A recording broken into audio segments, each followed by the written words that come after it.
Guys, তো আজকে সকাল সকাল আমাদের দুদিনে ধান কাটা হচ্ছে। তো এই মেশিন একটু ছোট, তার জন্য একটু দেরি হচ্ছে।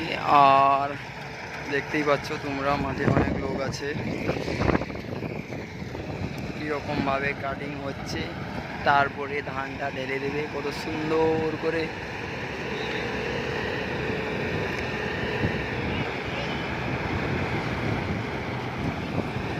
তো পাঞ্জাবি আছে ড্রাইভার, পাঞ্জাবি বাবু কাটছে, নো প্রবলেম। ইউপি থেকে না কোথা থেকে এসছে, ইউপিতে তো পাঞ্জাবি নেই, তো কোথা থেকে এসছে জানি না। পাঞ্জাব থেকে আসতে পারে না কি কোথা থেকে আসতে পারে জানি না। আমার গলার অবস্থা খুবই খারাপ, এত শরীর অসুস্থ, তার মধ্যেও আসতে হয়েছে মাঠে। আর এমনি এত রোদের তাপ, ধান কাটা যাচ্ছে না মেশিনে ছাড়া।